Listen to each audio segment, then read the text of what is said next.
So when you're making a really basic tomato sauce, la salsa as they call it in Italian, or sugo, it's really not an exact science. A lot of people think that there's a certain way to do it and they sort of get nervous and tend away to make their own homemade sauce. It's really simple. It's really up to you as far as what you have in your fridge, what's local, what's fresh. And it's really also about, what type of consistency do you want as far as the sauce with the texture of the pasta that you're making, or whatever you want your final dish to be. So today I'm going to try to do a couple simple bases for you guys. Tomato sauce is the most basic form of sauce you could do. It's really just obviously tomatoes, olive oil, some sort of flavoring ingredient that you want, onions, peppers, garlic, anything like that. And the technique of a traditional Italian sauce always starts out with what is called a battuto and a soffritto. So the battuto is actually the choice of vegetables or aromatic herbs that you're going to use in the very beginning. So the battuto is the choice of vegetables that I have here today. I have some celery, carrots, garlic, onions.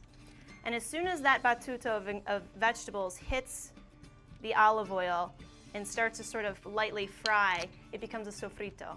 So the soffritto is really where you're getting all the flavor in your sauce. And you have to be really careful to, select things at this point that are fresh, that are going to make sense again with your final recipe.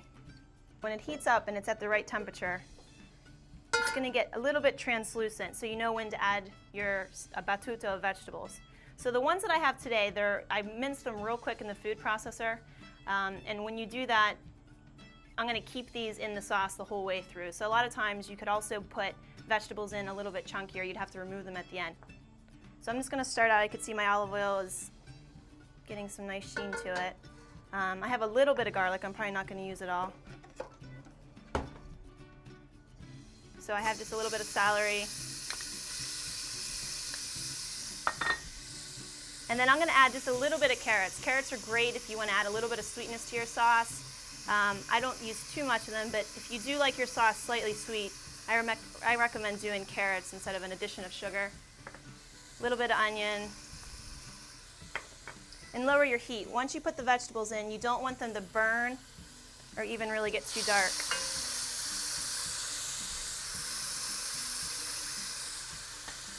So you got these guys going. And you want to make sure your heat is kind of like at a medium. Again, you want these to get nice and translucent. You're not going to add your tomatoes until these really turn pale in color, almost translucent. Again, not brown. So I'm going to let these go for a couple minutes. This is really the base of the sauce. Like every Sunday morning, my mom would wake up, make a battuto just like I did. And usually if you're making a ragu sauce, which is a meat-based sauce, she would add some pork bones in here.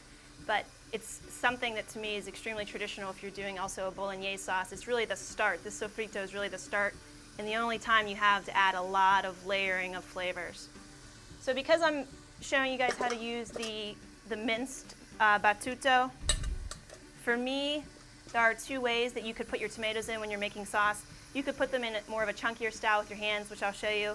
Or I like to put them through a food mill so that the consistency of my final sauce is going to be nice and smooth. Again, I'm going to put this probably over more of a specialty dish where I want a smoother sauce and I don't want that really rough vegetable look.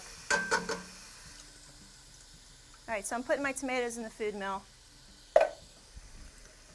So this here, what I just did, I had to take a little bit extra time mincing the vegetables, and I'm going to have to take a little bit extra time passing my tomatoes to make a smooth sauce. So this is something that you would do if you did have a little bit more time. So again, the ingredients you have, the time you have, really dependent on which direction you're going to take your sauce. So if you don't have, an extra 15 minutes to get your vegetables ready, then you can absolutely just take the tomatoes straight from the can and use whole vegetables. And if you use the food mill, there's a couple little tricks. One, you want to go backwards every once in a while. But also, there's some nice thick pulp that goes underneath here. Just sort of swipe that off with your finger.